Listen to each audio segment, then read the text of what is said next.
Now then, very happy to say Mr. Gareth A. Davies is with us of The Telegraph and TalkSport and beyond, a one-man media empire. Gareth, hello, great to have you on. Well, empirical is a very beautiful introduction. I thank you very much, Mr. Molloy, but it's all trench digging and just graft, frankly, at the end of the day, all those platforms that you mentioned. There is no end, meanwhile, to the popularity of Tyson Fury. So Tottenham Hotspur Stadium, you were there at the weekend. People turned out in force to watch a 10th round stoppage against Derek Chisora. Fury, for anyone who didn't catch the fight, Gareth, was as dominant as people anticipated he would be. Yeah, he was. Tyson Fury kind of gave Derek Chisora something of a most of 10 rounds. It was a kind of slow roasting with cuffing left hooks and uppercuts and switching between orthodox and southpaw, trapping Derek on the ropes and hurting him, staggering him several times. Chisora was never down, but he looked close to being out after 3 or 4 rounds. He looked close to being out after 6 rounds. After 8 rounds, it was a horrible beatdown. And frankly, Don Charles and whoever else was in Derek's corner on the night should really have thrown in the towel.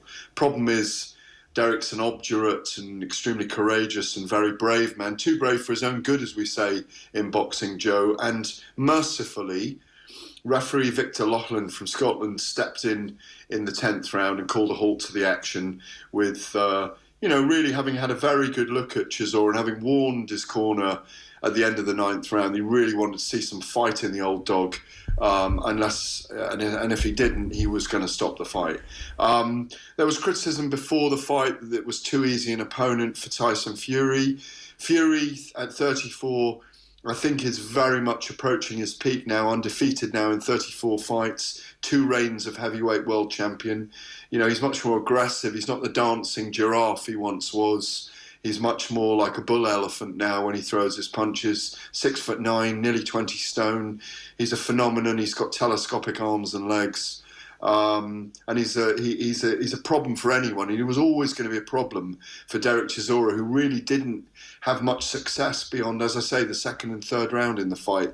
It should have been stopped earlier. I always thought it wouldn't go more than 6, 7, 8 rounds, and it shouldn't have gone definitely not more than 8, because at that point it was a brutal enactment. It wasn't nice to see. And I think Fury actually sat back a little bit on Chisora and didn't want to actually destroy him physically. We saw shots of Derek in his dressing room afterwards. In fact, both fighters were there with their children together in Chisora's dressing room afterwards. They shared a Five Guys burger. But Derek said he couldn't even chew it because his jaw hurt so much. But midwinter, outdoors, Spurs Stadium, 60,000 people. I've covered boxing for over 30 years, over 3 decades. Never ever experienced anything like that where we're outside in midwinter. I was working for TalkSport on the broadcast. I managed to get in the ring afterwards. It was a real privilege to be there and interview everyone. Gordon Ramsay and Wayne Rooney alike. I'll come back to that in a minute if you want, especially Rooney. It was what we expected in terms of what we saw in the action, and there's a lot that's come out of it afterwards. I dare say you're right when you make the observation that Fury held back as the fight continued. Afterwards, he was quoted as saying, maybe they left it in too long. I was very happy when the referee stepped in. And as you alluded to, there was criticism of this fight even in advance. I was reading Donald McRae on the Friday, and he described the fight in prospect as a bleak and disturbing affair. It's a fight that reflects the abject state of boxing. And even Frank Warren himself earlier this year said the only way Tyson Fury fights Chisora again, because they've fought twice previously, is if we are struggling to find an opponent or if Tyson insists on it. Chisora should retire. He shouldn't be allowed anywhere near the ring, let alone in there with Tyson. And 11 months later, there we were on Saturday night, and there have been pieces such as Rick Broadbent in The Times. The headline of his piece, "The battering of a bloody human punch bag will never be a sport," and he described it as a non-contest that made you fear for the loser and his sport. Chisora really needed to be protected from himself here. This sounds like really bleak and an utterly predictably bleak affair. Did you have misgivings as you watched this thing, even in advance? No. Rick Broadbent is not a boxing guy. I'll say that. And Donald McRae, I didn't see all week, by the way, around the promotion. Now, whether that was his, and I'm not trying to criticise the two men, but Rick Broadbent's got a lot of views on boxing, and has been around boxing 5 minutes, frankly. You can be critical of the event. Let's not forget, and I'm not trying to prop up the event here in any way, but they tried to get Oleksandr Usyk for that date. He wasn't available. Remember that, yeah? I don't know if they left that out of their copy. They tried to get Anthony Joshua for 6 weeks, if you recall, as well. But Joshua pulled out of that. You go down the list, and you could have perhaps put in there someone like Martin Bakole. Have you ever heard of him, Joe? No, I haven't seen him fight. Have you heard of Michael Hunter? No. Have you heard of Frank Sanchez? No. All these guys are top 10 in the top 10 rankings. Now, when Tyson Fury fought Dillian White in the summer, and we had 90,000 people at Wembley, Dillian White didn't even turn up till Thursday or Wednesday or Thursday of fight week, if you recall. He was deciding that he wasn't taking a part in the pre-fight proceedings. Derek Chisora, whether people like it or not, is a cult figure. He's a name. I'm not saying that it was an edifying spectacle to see Derek Chisora get beaten up, but he earned over £3 million for the fight night. Fury earned about 20. I do a series for DAZN, the broadcasters, with boxers called Off the Cuff, where I go narrow and deep with them in a 90-minute, 2-hour interview, which is cut into 15 minutes. And Derek doesn't. He's got 2 young daughters. He wants to put his body on the line to do as much as he can for his kids, for as long as he can in the ring. Yes, he's 39 next year. He won't have earned that kind of money. I don't know if he's ever earned that kind of money, frankly, that as much as that. And I'm not speaking for him, but I'm speaking around him here. And even though it's going to take its toll on him, I think he is one of those fighters that is prepared to sacrifice parts of himself as part of his familial legacy. See, that's very, we're into deeply uncomfortable territory there, I think. And Frank Warren 11 months ago saying Chisora should retire, and as you say, he's a courageous fighter, but sometimes those people need to be protected from themselves, and I dare say his children would want him around in the fullness of health in 20, 30, 40, 50 years time a damn sight more than they might want a few million in the bank, as admirable as his dedication to his family might be. And so to put someone in that position where, they're taking 205 punches from 480 thrown by Fury, and when everybody knew this fight was going to go that way, this sport, as you know better than me, I host a sports show at large. It's not a boxing specific show, so I don't know some of these lesser names that you mentioned, but I do know enough to know that boxing is seriously dangerous, and anything that is dangerous has to be respected. It has to be respected. And this is not respecting the sport and how dangerous the sport is. And that's why it feels deeply troubling. And given the recent events surrounding drug tests, we don't have to get into all that again. But there is such a colossal problem with the regulation of this sport, is there not? What is to stop Chisora going again next year? Nobody and nothing. Nothing. He might fight Dillian White in a trilogy, and they might go hammer and tongs, and he might earn another $1 million for that. It's up to him. Sure. It's up to him. We can't say when a warrior should stop. Do you ever think the sport should step in and do that more? No. Well, if he is, look, he was beaten, bloodied, and bruised after that fight. There's no question. It will take him time to recover. But it's down to the individual to decide that. He's the man that steps into the arena. We're just observers.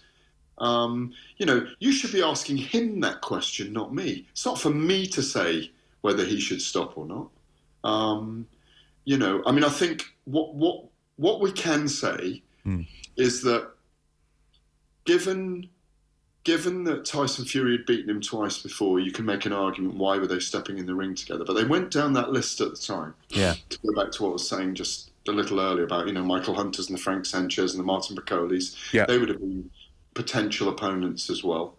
Derek promotes a fight very well. 60,000 people turned out. And I think they turned out for the Tyson Fury show, which is what it is now. And Fury it's about levels in this sport. And Fury is a couple of levels above Chisora. As he showed against Dillian White, it's a couple of levels above Dillian White. Is he a level above Oleksandr Usyk? Is he a level above Anthony Joshua? He showed himself to be a level above Deontay Wilder, who's a major knockout artist in those 3 fights. But what we did have, and I think apart from Oleksandr Usyk, I'd say Joe Joyce. Joe Joyce, and we'll come to that if you want, yeah. and Anthony Joshua. Those 3 guys at the moment in the heavyweight division. Fury, I think, has something to prove against. He didn't really have a lot to prove against Derek Chisora, but believe me, if Tyson Fury had got an injury during that fight, or if he'd wobbled, Derek Chisora would have jumped all over him and knocked him out if he'd had the opportunity, because then he would have been either facing a rematch with Tyson Fury, probably for treble the money. We're talking about big prize fighting here. And I think we've reached the point, if you want to carry on talking about Derek Chisora and the spectacle, you can, but I think we've reached the point where Tyson Fury is genuinely starting to transcend the sport. I mean, I interviewed, obviously I'm writing for The Telegraph on the night, but I'm also part of the broadcast team for Talk Sport, literally a few feet from the ring apron at most of these big fights. And, there's an hour during the show where I go roving and interviewing people, and I interviewed Gordon Ramsay and Wayne Rooney, and also went into Tyson Fury's dressing room. I have the privilege of being invited inside the dressing room now at most of his fights, for 5-10 minutes for a little chat with him, a few interviews. It's a great insight into what's going on. He's extraordinarily cool inside his dressing room. And I'm not talking about just before he fights Derek Chisora. I'm talking about when he fights Deontay Wilder and others, and when he's got real jeopardy at stake, when he's not an overwhelming favourite. Wayne Rooney said to me that he doesn't think that anyone will ever beat Fury, and he should be knighted, he told me on Saturday night when I interviewed him. Gordon Ramsay says, I've watched Tyson and he's become the people's champion. And it reminded me, when I spoke to Bob Arum ringside, Bob Arum, 92 tomorrow, I think Bob is, who promoted Muhammad Ali in the 60s and 70s, and Hagler and Hearns, and Manny Pacquiao all those years, and loads of legends. Oscar De La Hoya, Floyd Mayweather, promoted all these guys till they went on their own. And he was saying that it does remind him of the days of Muhammad Ali. He said you couldn't have got Muhammad Ali out and 60,000 people there in midwinter in the United States. And it reminded me of, when you have the likes of Rooney wanting to be there and Gordon Ramsay wanting to be there. These are very, very big figures from sports and entertainment.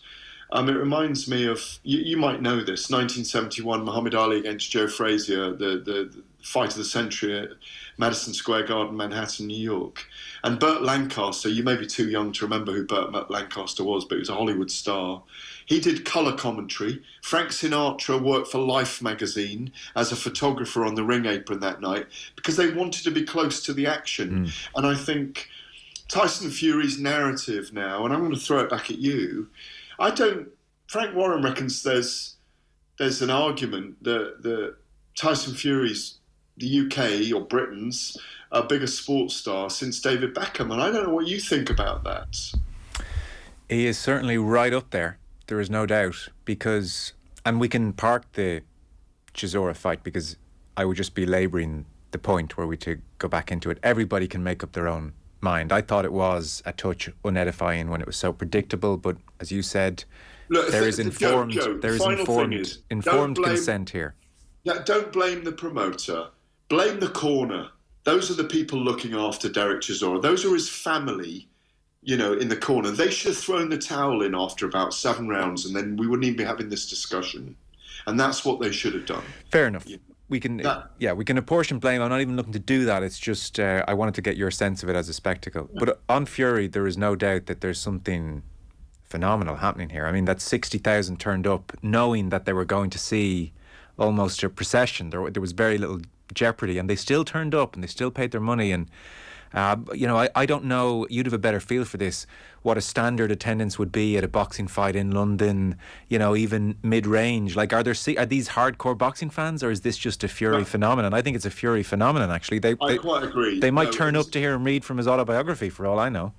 In 2022, we have had 150,000 fans turn out in 2 stadium fights, as we will for Katie Taylor next year. Let's talk about her in a bit, please. I would love to talk about Katie Taylor tonight, if we can, as well. When you have huge stars in boxing, people want to be there to say, I was there when. I was there that night. I went to one of his outdoor fights. But the phenomenon for me, Joe, is that 60,000 people turned out, and it might have been flaming snowing on the night, you know? And it's an open-air stadium. This is a phenomenon. This is a guy, you know, I've seen the cameras around. I've been part of it. I've been there when I've done several interviews with him. Got Netflix filming him for a series that's going out next summer. He's going to be even bigger. He's got his 3rd book out at the moment, you know, that's gone to the top of the bestseller list again, or whatever bestseller list it is. He's got drinks and food snacks coming out, and this is a big, rough, tough traveller, by the way, from 10 generations of bare-knuckle fighters with mental health problems who is talking out openly about them. This is a guy that's stepping into the WWE every now and again. Everybody wants a bit of him. But I tell you something about him, having spent a lot of time around him. Yes, he rants and raves, and I could never see him. In fact, I did say to him, I sent him a message earlier on today. I did send him a message about Wayne Rooney saying that he should be knighted, that Rooney had said to me. He sent me a love heart back over the message, saying, you know, I like that. He liked it back to me. It wasn't a public message. I don't think he'd ever accept a knighthood. He's not that kind of guy. Remember what happened around BBC Sports Personality of the Year? He's kind of a subversive counterculture hero in lots of ways. Yes.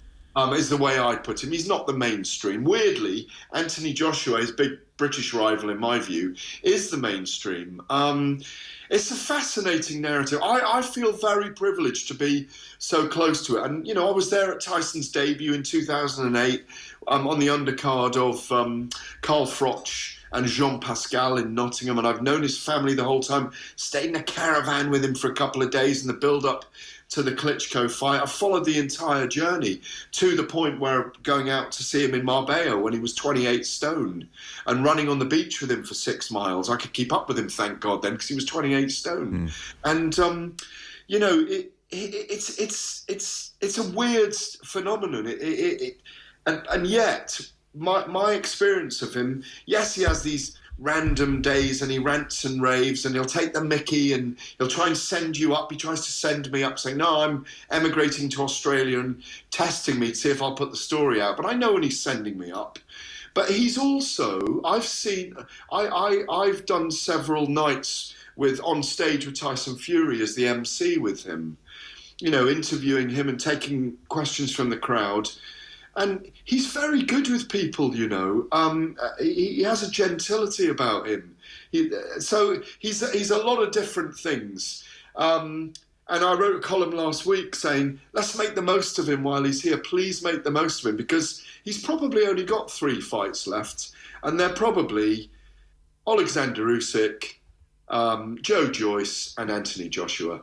I don't think there's anyone else for him to fight. I don't know if you agree with me. Maybe one of those fights will be twice, one of those opponents twice, but I don't see him having more than 3 or 4 fights.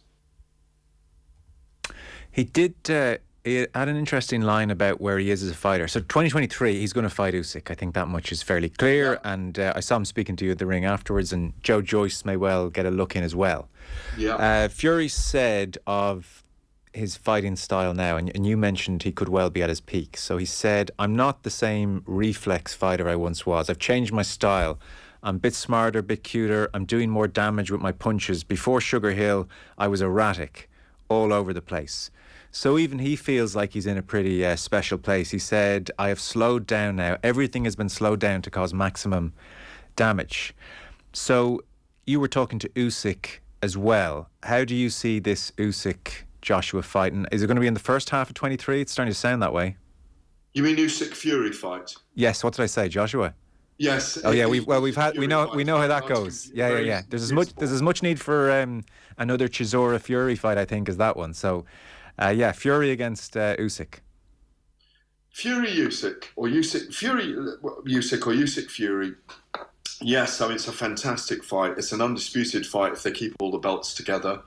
I think it's a real chess match. I mean, I think Tyson Fury isn't the elusive fighter that wibbled and wobbled against Vladimir Klitschko 7 years ago and fiddled his way to victory by being elusive and being quicker to the jab and nullifying Klitschko's jab and right hand, as he was very successful with. He liked to fire the right hand off successive jabs. He took Klitschko's jab away that night in Dusseldorf 7 years ago. It was majestic.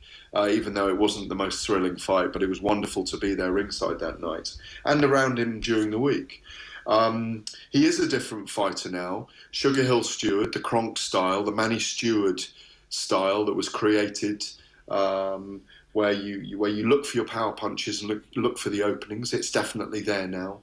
I think Usyk is very elusive and he's a southpaw.